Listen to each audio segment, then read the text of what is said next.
Salam, saudara-saudara yang terkasih di dalam Tuhan Yesus. Selamat jumpa hari ini dalam Sapaan Gembala. Saya Pendeta Emeritus Immanuel Nursayo Pribadi dari GKI Ramangun, Sinode GKI Jawa Tengah, akan menyampaikan perenungan yang kiranya dapat kita pahami bersama-sama. Mari kita berdoa.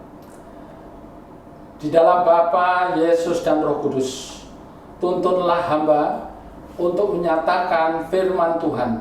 Dan bagi para pendengar yang dimanapun berada, dituntun oleh kuasa Tuhan, dapat memahami juga akan firman Tuhan. Demi Tuhan Yesus. Amin. Firman yang akan kami bacakan, saudara-saudara, dari Injil Matius pasal 15 ayat 24 hingga 28 tentang kasih Allah tembus batas. Jawab Yesus, "Aku diutus hanya kepada domba-domba yang hilang dari umat Israel." Tetapi perempuan itu mendekat dan menyembah Yesus sambil berkata, "Tuhan, tolonglah aku."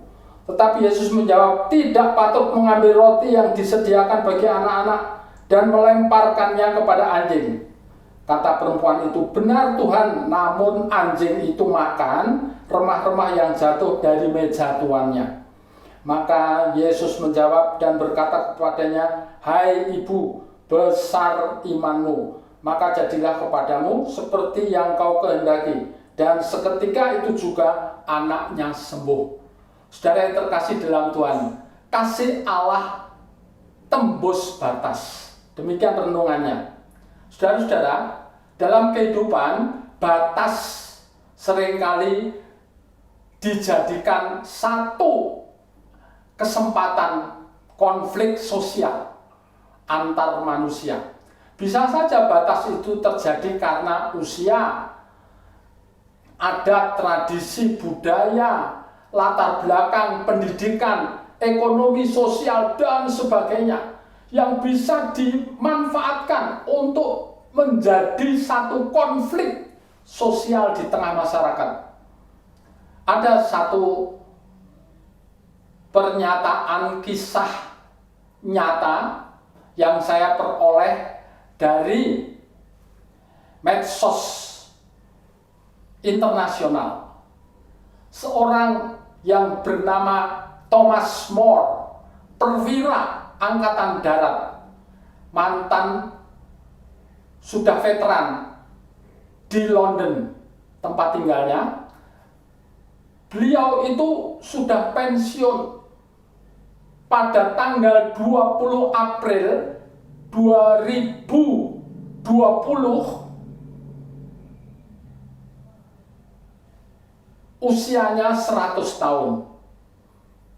Thomas More dalam usia 100 tahun rindu sekali membagikan kasih Allah dengan cara mengelilingi rumah pensiunnya seluas 500 meter. Dengan cara bagaimana? Apakah usia menjadi penghambat, menjadi batas perintang, menjadi batas penghalang? Karena ia rindu untuk membagikan dana kepada orang-orang yang terpapar pandemi COVID-19. Dan dia ingin mengelilingi rumah seluas 500 meter dengan 100 kali keliling. Tapi satu hari 10 kali keliling dengan menaiki kursi roda. Karena usianya sudah 100 tahun, saya membayangkan ini suatu hal yang sangat langka sekali. Dan dikelilingilah. Dia memang mendapat janji dari pemerintah daerah setempat di mana dia bertempat tinggal, mendapat 1.000 pound sterling. Ketika 10 hari, karena tiap hari 10 kali dikelilingi, sehingga sudah 100 kali rumah seluas 500 meter itu dikelilingi, dia memang mendapat 1.000 pound sterling dari pemerintah daerah setempat. Tetapi justru upayanya itu dia mendapat donasi luar biasa, 38 juta pound sterling. Saudara-saudara, saya dapat membayangkan, bisa menghitung berapa ratus miliar itu uang. Ternyata 38 juta pound sterling itu dari berbagai suku bangsa yang tinggal di London, diberikan kepada Thomas More. Kisah ini didengar oleh Ratu Elizabeth II di Birmingham. Dia dipanggil di istana Birmingham dan kemudian diberi tambahan gelar Sir. Jadi perwira ini disebut Sir Captain Thomas More. Luar biasa. Luar biasa. Usia lansia, kelelahan tidak menjadi batas yang menghambat, yang merintangi kasih Allah yang mau dibagikan. 38 juta pound sterling dibagikan kepada rumah sakit, pada dokter, pada garda terdepan, petugas-petugas yang menghadapi pandemi COVID-19. Luar biasa cinta kasihnya ini. Bapak, Ibu, Saudara yang terkasih oleh Tuhan, saya jadi teringat dalam Ulangan 29 ayat 5, di mana Musa pernah berkata, 40 tahun aku membimbing, Musa membimbing di padang gurun bagi Israel, sehingga tubuhmu, pakaianmu, kasutmu tidak rusak. Di sini jelas sekali bahwa tubuh, pakaian, kasut itu merupakan fisik sarana yang dilindungi oleh Tuhan jika sungguh-sungguh orang mengabdi kepada Tuhan dan kepada sesama manusia. Itu menurut Musa. Dan ini merupakan suatu kebenaran yang sangat real sekali dalam sejarah umat Israel. Dan dalam Keluaran 14 ayat 10 sampai 11, Kaleb pernah menegaskan kepada teman-temannya di Israel bahwa usiaku 85 tahun seperti 45 tahun. Bayangkan, usia 85 tahun seperti 45 tahun. Semangatnya sehingga Hebron dapat dikuasai oleh Kaleb bersama-sama dengan Yosua. Ini juga merupakan sebuah kenyataan realitas sejarah Israel bahwa batas usia lansia 85 tahun menurut saya seperti Kaleb waktu itu mesti sudah lansia, tetapi tidak menjadi hambatan. Thomas More juga 100 tahun tidak menjadi hambatan, batas, rintangan untuk membagikan kasih Allah, mengabdi pada Tuhan dan sesama manusia. Tadi kita membaca, Bapak Ibu, saudara-saudara yang dikasih oleh Tuhan, yaitu Matius 15 ayat 24 sampai 28. Tuhan Yesus itu didatangi oleh seorang wanita, bukan bangsa Yahudi, tapi dia bangsa Siro-Fenisia, orang Kanaan, yang dipandang waktu itu adalah punya hambatan perintang, batas-batas yang tidak bisa dilampaui untuk datang kepada Yesus. Dia berkata, Tuhan, Tuhan, tolonglah anakku yang dirasuk setan, hampir mati. Luar biasa penderitaan anaknya. Dan Yesus berkata, roti, aku diutus kepada domba-domba, dan roti ini untuk anak-anak, bukan untuk anjing. Bayangkan, saya membayangkan sabda Yesus ini. Memang Yesus berkata benar, tetapi apakah dia meremehkan wanita itu? Siro-Fenisia, orang Kanaan? Apakah dia merendahkan? Apakah dia menghina? Tidak. Yesus menguji sejauh mana perempuan ibu ini dengan tulus, dengan sungguh memperjuangkan, mohon dan percaya Tuhan memberi berkat kesembuhan bagi anaknya yang sedang sakit keras. Dan perempuan ini, walaupun dia dinyatakan roti ini bukan untuk anjing, tapi untuk anak-anak. Maksudnya untuk bangsa Israel.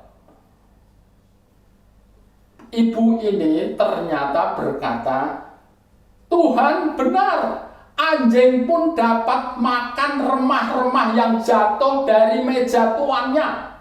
Luar biasa. Bayangkan kalau orang dimaki-maki, anjing kau, jangankan dikatakan anjing, ayam, kucing aja sudah marah. Apalagi dikatakan anjing. Padahal Yesus tidak berkata begitu, hanya menguji sejauh mana dia punya tekad, punya semangat, punya ketulusan. Dan dengan rendah hati dia berkata, benar Tuhan, anjing pun dapat makan remah-remah yang jatuh dari meja tuannya. Yesus mendengar jawaban ibu ini lalu sangat menghormati dan mengasihi. Besar sekali imanmu ibu, pulanglah. Jadilah apa yang kau katakan, anakmu sudah sembuh. Tuhan memberkati. Luar biasa bukan saudara-saudara?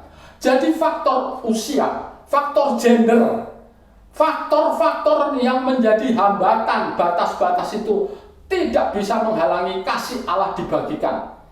Dengan tulus ibu ini, dengan rendah hati, dengan iman dan percaya, sehingga dikatakan, ibu, besar imanmu, sembuhlah anakmu seperti yang kau kehendaki. Ketika dia pulang, anaknya benar-benar sudah sembuh, dapat berkat dari Tuhan. Bapak, Ibu, Saudara-saudara, kita patut berbangga dan bersyukur jika kita hidup di tanah air Indonesia yang disebut NKRI, Negara Kesatuan Republik Indonesia. Bayangkan saudara-saudara, di mana bangsa Indonesia berjumlah 268 juta dengan 17.490 kepulauan yang tersebar di seluruh Nusantara, dengan 714 suku budaya, dengan 1.100 bahasa daerah, dengan 34 provinsi, berbeda-beda ragam, agamanya 5, belum lagi aliran kepercayaan yang berbeda-beda di daerah. Semua berbeda-beda, tapi satu kemanusiaan, satu pengakuan harga mati. Apa harga matinya? NKRI harga mati. Satu bahasa Indonesia, satu bangsa Indonesia, satu tanah air Indonesia. Ini yang mempersatukan, di mana Tuhan telah mengutus founding fathers kita di Indonesia untuk menciptakan kesatuan Negara Kesatuan Republik Indonesia. Siapa yang membagikan kasih Allah juga ternyata diberkati oleh Tuhan. Apalagi kita hidup di Indonesia, kita harus pelihara harga mati. Kasih Allah tembus batas, NKRI tembus batas, sehingga kita harus punya semangat mengasihi, punya semangat tulus hati, punya semangat rendah hati untuk mengabdi kepada Tuhan dan kepada sesama. Tuhan memberkati. Mari kita berdoa.